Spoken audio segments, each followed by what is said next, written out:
রাসূলুল্লাহ সাল্লাল্লাহু আলাইহি ওয়াসাল্লাম আরেক হাদিসে বিখ্যাত বলছেন, আকসিরু যিকরা হাদিমিল লাযযাত ইয়ানি আল মাউত। নবী সাল্লাল্লাহু আলাইহি ওয়াসাল্লাম বলেন, আমার উম্মত সকল কিছুর স্বাদ নষ্ট করে দিবে, সমস্ত কিছুর স্বাদ তৃপ্তি নষ্ট করে দিবে, তৃপ্ত স্তব্ধ করে দিবে যে বিষয়টি, তাকে বারবার স্মরণ করো। আকসিরু, বেশি বেশি স্মরণ করো। কোন জিনিস? যেই জিনিস মৃত্যু, যেই জিনিস সবকিছুর স্বাদ নষ্ট করে দিবে। তো নবীজি আবার নিজেই উদাহরণ দিয়ে বলছে, ব্যাখ্যা করে, ইয়ানি আল মাউত, অর্থ হচ্ছে মৃত্যু। মৃত্যুই সেই বিষয়, জিনিস যা কোনো মানুষের যখন হয় তখন আর সে কোনো কিছুর উপলব্ধি, স্বাদ আস্বাদন করা, উপভোগ করা আর সুযোগ থাকে। মৃত ব্যক্তি, লাশ, তার কাছে মিষ্টিটাই কি আর চুকাটাই কি, তার কাছে ঝালটাই কি, কোনোটারই কোনো স্বাদ উপলব্ধি বোধ তার আর নাই। এই জন্য আল্লাহ নবী সাল্লাল্লাহু আলাইহি সাল্লাম বলেন, মৃত্যুকে বেশি বেশি স্মরণ করো। কিন্তু এটারে বোঝানোর জন্য আমাদের হৃদয়ে যেন উপলব্ধি হয়, এই জন্য এইভাবে বলছেন যে সব কিছুর স্বাদ নষ্টকারী বস্তু অর্থাৎ মৃত্যু, তাকে বেশি বেশি স্মরণ করো, বেশি বেশি স্মরণ করো। তাইলে মৃত্যুর স্মরণ, এটা রাসূলুল্লাহ সাল্লাল্লাহু আলাইহি ওয়াসাল্লামের আদেশ, আল্লাহ নবী সাল্লাল্লাহু আলাইহি ওয়াসাল্লামের হুকুম। মৃত্যুকে কি করা? স্মরণ করা। কোরআনুল কারীমের মধ্যে আল্লাহ তাআলা বহুভাবে মৃত্যুর স্মরণ আমাদেরকে কোরআনুল কারীমে আল্লাহ তাআলা করাইছে, মনে করাইছে। কোরআনুল কারীমের বিখ্যাত হাদিস, আরে আয়াত, যেটা বলা চলে সবাই পারে, সেটা কি? কুল্লু নাফসিন যায়িকাতুল মাউত। 2, 4, 10 বার 50 বার শুনে নাই, বলে নাই এমন মানুষ নাই। সবাই এই আয়াতের এইটুকু জানে। আল্লাহ তাআলা বলছে, যত কিছুর মধ্যে প্রাণ আছে, রূহ আছে, সব কিছুকেই মৃত্যুবরণ করতে হবে। যায়িকাতুল মাউত, মৃত্যুর স্বাদ গ্রহণ করতে হবে। তাইলে সব কিছুকেই, কুল্লু নাফসিন, সমস্ত মানুষ না, যত কিছুর মধ্যেই প্রাণ আছে, প্রাণ অস্তিত্ব আছে, সব কিছুকেই মৃত্যুর স্বাদ গ্রহণ, সব কিছুকেই শেষ হইতে হবে, মরতে হবে। এখন প্রাণ আছে কোন কোন জিনিসে আর নাই কোন কোন জিনিসে, এটা বিজ্ঞানের ভাষায় এটার ভাগ বাটোয়ারা আছে। এগুলো মানুষের গবেষণা, জড় পদার্থ, জীব পদার্থ, জীব, জড় এবং জীব, এগুলো আমরা ছোটবেলায় স্কুলে প্রাইমারিতে পড়ছি। কোনোটার প্রাণ আছে, কোনোটার কি নাই, প্রাণ। বিজ্ঞানের ভাষায় কোনো কোনো জিনিসের কি নাই, প্রাণ নাই, জড় পদার্থ বলে। যেমন এই কাঠ, এই যে কাগজ, এটা, এই যে প্লাস্টিক, এটা, এগুলো জড় পদার্থ, এগুলোর মধ্যে কোনো কি নাই, প্রাণ। কিন্তু কোরআনের ভাষায় আল্লাহর এই সৃষ্টির একের সব কিছু, আমাদের চোখে যেটা লড়ে না, সরে না, কাঠ, প্লাস্টিক, যা বলেন, এক কথায় কিছু, সমস্ত কিছুরই প্রাণের অস্তিত্ব আছে, প্রাণ আছে, অস্তিত্ব আছে, রূহের অস্তিত্ব আছে। আর এই জন্য আল্লাহ তাআলা বলছে সব কিছুকেই মরতে হবে, তার মানে শেষ হইতে হবে। অর্থাৎ এই কায়নাতে মাটির উপরে অবস্থিত বিদ্যমান একটি জাররা, একটা কাগজ, একটা আলপিন, একটা কাঠের টুকরা, একটা লোহার টুকরা, কোনো কিছুই মাটির উপরে থাকে, সব কিছুকেই শেষ হয়ে কবরে ঢুকে যেতে হবে ইসরাফিলের ফু দিয়ে। কোরআনুল কারীমের মধ্যে আছে, ওয়া ইন মিন শাইইন ইল্লা ইউসাব্বিহু বিহামদি। এই যে এটার দ্বারা বোঝা যায় আল্লাহ তাআলা বলছেন, ওয়া ইন মিন শাইইন, এমন কোনো জিনিস নাই যা কিছু আল্লাহ তাআলার তাসবিহ পড়ে না, এমন কিছু নেই। তাহলে ওয়া ইন মিন শাইইন ইল্লা ইউসাব্বিহু বিহামদিহি, এমন কোনো জিনিস নেই যা আল্লাহ তাআলার প্রশংসার তাসবিহ পড়ে না। তাহলে সমস্ত জিনিস কার তাসবিহ পড়ে? আল্লাহ। তাহলে এখন আপনি বলেন, এই কাগজটা, এটা একটা জিনিস কিনা? এটা জিনিস না, এটা একটা কিছু না। তাহলে এইটা, এই যে সোফার কাঠ, এটা একটা কিছু না। তাহলে আল্লাহ তো বলছে যাই কিছু তাই তাসবিহ পড়ে। তাহলে বোঝা গেল যাই কিছু তারই প্রাণ আছে, অস্তিত্ব আছে। এই তাসবিহ পড়ে আল্লাহ তাআলাই বলছে ওয়ালাকিন লা তাফকাহুনা তাসবিহাহুম, কিন্তু তোমরা আমার কোন সৃষ্টি কিভাবে তাসবিহ পড়ে এটা তোমরা বুঝো না, আমি বুঝি। সবাইটা তুমি মানুষের মতো সুবহানাল্লাহ আলহামদুলিল্লাহ হইতে হবে, এরকম আওয়াজ কইরা শব্দ কইরা এরকমই হইতেই সবকিছু তাসবিহ, এটা তুমি বুঝতা না, এটা জরুরি না। গাছে কিভাবে তাসবিহ পড়ে, মাছে কেমনে পড়ে, আকাশ কেমনে পড়ে, জমিন কেমনে পড়ে, ঘাস কেমনে পড়ে, আমাদের কাছে যেগুলো এই নড়ে চড়ে না, স্থানান্তর হয় না, এই কাঠ প্লাস্টিক বা এই সমস্ত জিনিস, এগুলো বা তাসবিহ কিভাবে পড়ে আল্লাহ বলেন এগুলো তোমরা বুঝবা না, আমারটা আমি পুরা বুঝি। তাহলে কুল্লু নাফসিন যায়িকাতুল মাউত, সবকিছুকেই মৃত্যুর স্বাদ গ্রহণ করতে হবে। তার মানে এই 7 আসমান থেকে শুরু করে 7 তবক জমিন পর্যন্ত সবকিছুকেই মরতে হবে। আসমানেরও মৃত্যু আছে, জমিনেরও মৃত্যু আছে, সূর্যটাও মরবে, চাঁদটাও মরবে, হ্যাঁ সবকিছুর কি আছে মৃত্যু আছে। এক একটার মৃত্যু এক এক, পুরো পৃথিবীর মৃত্যু আছে, পুরো পৃথিবীর মৃত্যু কিয়ামত। ইসরাফিল ফু দিবে তো সেটাই কিয়ামত, সেটাই আলমের মৃত্যু। আমার কাছে একটা উর্দু কিতাব আছে, মরনে কে বাদ কিয়া হোগা, মৃত্যুর পরে কি হবে। আমাদের এই ভারতীয় উপমহাদেশের একজন বিখ্যাত আলেম ছিল হযরত মাওলানা আশিকে ইলাহি বুলন্দশহর রাহমাতুল্লাহি আলাইহি, উনি লিখছিলেন এই কিতাব।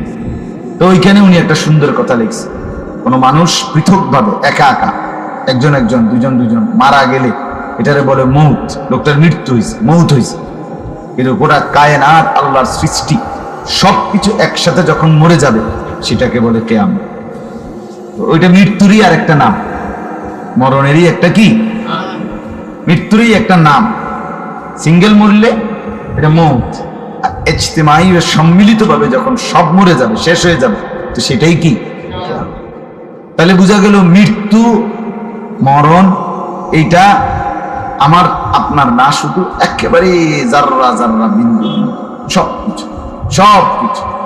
রাসূলুল্লাহ সাল্লাল্লাহু আলাইহি ওয়াসাল্লাম বলেছেন ইসরাফিলের ফু দিবে আর এই কায়নাতের সমস্ত কিছুই মাটির নিচে চলে যাবে, কিছুই থাকবে না, একটা সুতাও না, কিচ্ছু মাটির উপরে থাকবে, একমাত্র মাটি তার নিচে সব কিছু নিয়ে নিবে। আবার ইসরাফিল দ্বিতীয় আরেকটা ফু দিবে, ও আখরাজাতিল আরদু আসকালাহা, আল্লাহ বলছে তখন পুনরায় আবার মাটি কাঁপবে, কাঁপতে কাঁপতে কাঁপতে মাটির নিচে যা কিছু ছিল, মানুষ গরু ছাগল কীট পতঙ্গ, স্বর্ণের খনি রৌপ্যের খনি গ্যাসের খনি তেল খনিজ পদার্থ, এই সব কিছু জমিনের নিচে যা ছিল সব উপরে চলে আসবে। স্বর্ণের খনিও উপরে টেলে, রৌপ্যের খনিও উপরে উঠে পড়ে, গ্যাসের খনি এই তেল এটি সব উপরে ভাসবে। তখন যার যা দরকার নিতে সুবিধা, এখন তো উঠানো প্রসেসিং করা কেনা সবাই পায় না, সবাই দেয় না, ঠিক আছে না, তখন সবাই গ্যাসের লাইন নিতে পারে আসলে মারতে, তা বুঝছেন, কিন্তু কামে লাগবে না, কামে লাগবে। হ্যাঁ হাদিস, এটা জানুন, হাদিস আমি যেটা হাসতে হাসতে করি, স্পষ্ট তাফসীরের মধ্যে আছে হাসরের ময়দানে যে সব কিছু জমিন থেকে উপরে উঠবে, তখন এরকম টাকা স্বর্ণ রৌপ্যের স্তূপ থাকবে, তখন সেই স্বর্ণ রৌপ্য এগুলো ডাক দিবে মানুষ, নাফরমানদের ডাক দিয়ে বলবে, হে সম্পদের লোভী, এই সম্পদের জন্য তুমি কাউকে হত্যা করেছ, এই সম্পদের জন্য তুমি কারো উপরে জুলুম করেছ, এই সম্পদের জন্য কারো হক নষ্ট করেছ, এই সম্পদের জন্য তুমি আল্লাহর বন্দেগী করতে পারো না, এই সম্পদের জন্য কত কিনা করেছ, আজকে তোমাকে দিলাম, যা মন চায় না। সবাই কথা বলবে, সমস্ত স্বর্ণ রৌপ্য গ্যাস তেল আল্লাহর কুদরতের এইগুলো ডাক দিবে, যার যা লাগে না। তখন হাদিসে আছে লোকেরা তখন বলবে, মানুষ অবাক হইয়া, ওয়াকালাল ইনসানু মা লা, মানুষগুলো বলবে হায় হায় এটা কি ঘটনা, কি হলো, সবদি কথা কয় ছেড়ে দিল। আল্লাহ তাআলা তখন বলেন যে ঘটনার দেখছোটা কি, ঘটনা দেখছোটা কি, এখন না দেখবা, ইয়াউমা ইদিন তুহাদ্দিসু আখবারাহা, এখন দেখবা তোমার সামনে তোমার পায়ের নিচের জমিন তোমার পুরা জিন্দেগীর খবর সব বলবে, তুমি শুধু শুনবে। তোমার শনিবার, রবিবার, সোমবার, মঙ্গলবার সব বলে দিব। তুমি রাতে কি করেছো, দিনে কি করেছো, একাকী কি করেছো, প্রকাশ্যে কি করেছো, ভালো করেছো কাজ, মন্দ করেছো কি, সব ইয়াউমাইদিন তুহাদ্দিসু আখবারা, জমিন কথা বলবে। তো মানুষ আবার অবাক হয়ে বলবে, জমিন তোমরা কথা বলছো? তো জমিন বলবে বিআন্না রাব্বাকা আওহানা, আরে তোমার রব যে আল্লাহ, তিনি আমাদেরকে ওয়াহি করেছেন, আদেশ করেছেন কথা বলার জন্য। আর আল্লাহ বললে সবকিছুরই জবান খোলে। আল্লাহ বললে সবকিছুরই কি খোলে? জবান। কোরআনে আছে যে হাত্তা ইদা মা জাউহা শাহিদা আলাইহিম সামউহুম ওয়া আবসারুহুম ওয়া জুলুদুহুম। আল্লাহ তাআলা বলেন, কিয়ামতের ময়দানে সবাইকে যখন একত্রিত করা হবে, প্রত্যেকটা মানুষের কান, তার চোখ, ওয়া জুলুদুহুম, তার শরীরের চামড়া, সবটা আল্লাহ তাআলার কাছে কথা বলবে, সাক্ষী দিবে। এই ছেলে দেখো, নজরুল এই ছেলে মোবাইল নিয়ে ব্যস্ত। এই যে এই ভাইয়ের পিছনে যে হুজুর মার্কা ফোলাটা, হেঁটে শুধু খসর খসর করে, তবে এটা ওটো আনতে গেল না, ফালতু ছেলে, যাও এটা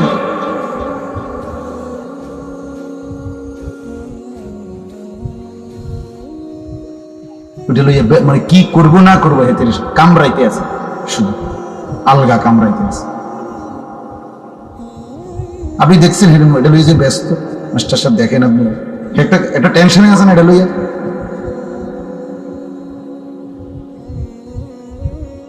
চলেন তো বলতেছি, ওয়াকালু লিজুলুদিহিম লিমা শাহিদতুম আলাইনা।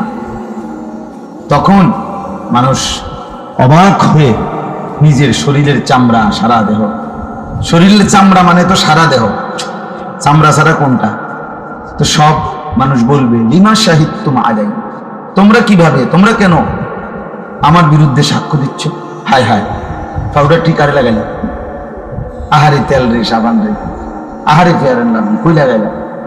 হ্যাঁ, ক্বালু আনতাকানা আল্লাহু আল্লাযী আনতাকা কুল্লা শাইইন। আল্লাহ তাআলা তখন বলে যে, তখন এই দেহের অঙ্গগুলোই বলবে, হে আল্লাহর বান্দা, ওই আল্লাহই আমাদেরকে কথা বলার যোগ্যতা দিয়েছেন, সমস্ত কিছুকে যিনি কথা বলার যোগ্যতা দিয়েছেন। তাহলে বাপ, আমার বলার উদ্দেশ্য হলো এই কথা বুঝানো যে কুল্লু নাফসিন যায়িকাতুল মউত, সমস্ত কিছুই মরতে হবে। তাহলে মৃত্যু একটা স্বাভাবিক চিরন্তন অমোঘ বাস্তবতা। এটাকে পাশ কাটা, অ্যাভয়েড করা, এটাকে অস্বীকার করা, এটা ঠাট্টা করে উড়াইয়া দেওয়ার, মস্কারি করণের। আমরা অনেক সময় হুজুরদের, আলেমদের, কোরআন সুন্নাহর কত কথাই তো আমরা মস্কারি করি। আরে রাহো চাই হুজুর, ওই তো লাগলি কি আর কম কই, এবং মানুষ আছে না কথায় কথায়, আরে রাহো হুজুররা কইছে, কত কথাই তো হুজুররা কয়, বেটা সব ধরে কি আর কুলেন যাব না? হ্যাঁ, হুজুররা সব ধরলি কি আর চলন যাব না? হ্যাঁ, এই হুজুররা একটা একটা দাওয়াত খায়, হুজুরের কইতে কি আর কামাই করেনি, কামাই করলে না বুঝতো। আরে বাপ, আরে বাপ, আপনি একটা কামাই করে নিয়েছেন আর আমরা বুঝে সিরিয়াস হবে, আর আমরা বাকিরা মেহনত করি না, আপনি একটা মেহনত করেন, আমরা বুঝে বুঝে বহন দিয়ে চা দিয়ে বিজয় খাই। কথা বুঝছেন না? ফাজিল লোক, এসব ফাজিল লোকরে টাঙ্গাইয়া ফেলেন দরকার, যে বেটা বেয়াদব, কোন আলিমে দ্বীনের ব্যাপারে কথা বলা, কোন মসজিদের ইমামকে তুচ্ছ-তাচ্ছিল্য করা, এটা তো সম্পূর্ণভাবে নাজায়েজ। ইচ্ছা করে বুঝে শুনে কেউ যদি কোন আলেমে দ্বীনকে তুচ্ছ-তাচ্ছিল্য করে, তো এটা কুফরি, গুনাহ না, শুধু কুফরি, কুফরি, শুধু গুনাহ না, এটা কুফরি মিয়া, অনেক বড় ব্যাপার। এটা ঈমান হারিয়ে ফেলা, ঈমান নষ্ট হয়ে যাওয়া, ইচ্ছা করে যদি তুচ্ছ-তাচ্ছিল্য। যাই হোক, তো বলতেছিলাম, আমরা বিভিন্ন বিষয়ে অনেক সময় আমরা ঠাট্টা করি, মস্কারি করি। হ্যাঁ, আরে না, এত আসলেই নেই, হুজুর কোরআন শরীফে আসেনি এ কথা, হাদিসে আসেনি এ কথা। হ্যাঁ, অথবা আমরা হুজুররা কত কথা কন, কত হুজুর কত কথা কন, কিন্তু মৃত্যু এটা তো কোরআনেরই কথা, হাদিসেরই বক্তব্য। এইটাকে এরকম ঠাট্টা করা, মস্কারি করে উড়াইয়া দেওয়ার মতো ক্ষমতা, সাহস কারো আছে? এটাই বুঝাইতে চাইলাম, মানে এটা একটা চিরবাস্তবতা, এটা একটা অমোঘ সত্য, চিরন্তন সত্য। এটাকে অ্যাভয়েড করা, পাশ কাইটা চলা, কোনো সুযোগ। মৃত্যুকে স্বীকার না করা, কারো কাছে এমন কোন যুক্তি, ন্যূনতম একেবারে নাস্তিক যদি একেবারে আল্লাহকেও বিশ্বাস না করে, পরকাল আখেরাত কিছুই বিশ্বাস করে না, মনে করেন যেই লোকটা একেবারে নিকৃষ্ট কাফের, সেও মৃত্যুকে কি করবে না, অস্বীকার করার সুযোগ নাই। এটা এতটা বাস্তবতা, এতটা চিরন্তন। আল্লাহ তাআলা সেটাই বলছে, কুল্লু নাফসিন যায়িকাতুল মাউত, প্রত্যেককেই মৃত্যুর স্বাদ গ্রহণ করতে হবে, মৃত্যুর স্বাদ গ্রহণ করতে হবে। এই জন্য আমার কথা হলো এই কথা বুঝানো যে মৃত্যু একটি চিরবাস্তবতা, চিরন্তন সত্য। মৃত্যু একেবারে অস্বীকার করার, অবজ্ঞা করার কোনো সুযোগ কারো কাছেই নাই। তাহলে যেটা আমার নিশ্চিত গ্রহণ করতে হবে, যেটা আমাকে যেতেই হবে মৃত্যুর কাছে, আমাকে মরতেই হবে, আমাকে মৃত্যুর স্বাদ গ্রহণ করতেই হবে, আমাকে এই পৃথিবী ছাড়তেই হবে, আমার চোখ বন্ধ হবেই হবে, আমার হাত নড়াচড়া স্তব্ধ হবেই হবে, আমার এই দেহ ঠান্ডা হবেই হবে, একদিন একদম স্থিমিত। আমি মনে করেন একদিনে কি পরিমাণ দৌড়াদৌড়ি করি, নিজে ভাবি, সারাক্ষণ দৌড়াদৌড়ি, একসাথে 60 জনের সাথে কথা বলি। মাদ্রাসা মানুষ আসে, একসাথে ভাই বলেন আপনি কি, ওই একসাথে 60 জনেরটা উত্তর দিই, মানে কই শুনে লাই আগে, এবারে আমনের এটা হয়েছে যে হ্যাঁ খালাস করেন, মানে ধুমধাম হুলস্থুল। হুজুররা একদিকে কথা কয়, মানুষ মাহফিলের জন্য, এবার আর একদিকে কথা কয়, এদের এই পরিবারের সমস্যা, এদের টাকা পয়সার সমস্যা, বিভিন্ন কথা শুনতে হয়। কিন্তু এই যে ব্যস্ততা, এই যে অস্থিরতা, এই যে দৌড় ঝাঁপ, হাত নড়ে, পাও নড়ে, জবান নড়ে, ট্যাং নড়ে, মাথা নড়ে, একদিন সব স্তব্ধ হয়ে যায়। একদিন আর হাত নড়বে না, পাও নড়বে না, চোখ আর খুলবে না, কান আর শুনবে না, পৃথিবী থেকেই যাবে। এই ব্যস্ততার পৃথিবী, এই হুলস্থুল পৃথিবী থেকেই যাবে। আমি একদিন চলে যাব, একদিন আমি ঠান্ডা হয়ে যাব, একদিন স্তব্ধ হয়ে যাব। এই কথাটা হৃদয়ে আনা, এই কথা মাঝে মাঝে উপলব্ধি করা অনেক বড় নিয়ামত। এই জন্য নবী বলছে, আকসিরু যিকরাহা বিমিন বারযা, মরণকে স্মরণ করো বেশি বেশি। আকসিরু অর্থ হলো বেশি বেশি স্মরণ। যত বুজুর্গ আছে, পীর মাশায়েখ আউলিয়া, একেবারে এই 1450 বছর থেকে নিয়ে, নবী সাল্লাল্লাহু আলাইহি সাল্লামের জামানা থেকে নিয়ে যত নেককার মানুষ, যত আউলিয়া, যত আল্লাহর প্রিয় বান্দা, নৈকট্যশীল বান্দা ছিলেন, প্রত্যেকেই মৃত্যুর মুরাকাবা করতেন। মৃত্যুর কি করতেন? এটা একটা তাসাউফের, মানে আধ্যাত্মিক লাইনের যারা মেহনত করে, হ্যাঁ, একটা একেবারে আধ্যাত্মিকতার বাধ্যতামূলক একটা অংশ মৃত্যুর স্মরণ, মৃত্যুর মুরাকাবা। এটা একেবারে বাধ্যতামূলক, মরণের মুরাকাবা। রাসূলুল্লাহ সাল্লাল্লাহু আলাইহি ওয়াসাল্লাম তিনি আপনার মাঝে মাঝে কিতাবের মধ্যে আছে, মাঝে মাঝে রাত্রিবেলা তাহাজ্জুদে, রাত গভীরে এইভাবে আখিরাত, কবর, পরকালের মুরাকাবা করতেন, ভাবতেন, ধ্যান। আমরা কিতাবে পড়ছি, বুজুর্গদের জবানেও শুনছি যে নবীজি সাল্লাল্লাহু আলাইহি সাল্লাম তখন এতটা ঊর্ধ্বে চলে যেতেন, ঊর্ধ্ব জগতে, মরণ, আখিরাত, পরকালের স্মরণ, মুরাকাবা মানে নিবিড় স্মরণ আর কি, চুপ থেকে খেয়াল করে মনোযোগ দিয়ে স্মরণ করা।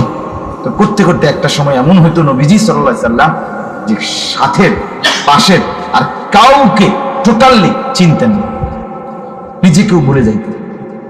কিতাবে আছে যে হযরত আয়েশা রাদিয়াল্লাহু তাআলা আনহা, হ্যাঁ, এই অবস্থায় ডাকতে আসছে ফজরের নামাজে যাওয়ার জন্য। নবী সাল্লাল্লাহু আলাইহি সাল্লাম মৃত্যুর স্মরণ, আখিরাতের স্মরণ, আল্লাহ তাআলার মহব্বতের স্মরণ, মুরাকাবার মধ্যে ছিলেন। তো এর মধ্যে হঠাৎ আয়েশা রাদিয়াল্লাহু তাআলা আনহা ডাকতে আসছেন, ইয়া রাসূলুল্লাহ, নামাজের জামাতের সময় হয়ে গেছে। তো নবী সাল্লাল্লাহু আলাইহি সাল্লাম জিজ্ঞেস করতেন, মান আনত, তুমি কি? তো তিনি বলতেন, না আয়েশা, আমি আয়েশা।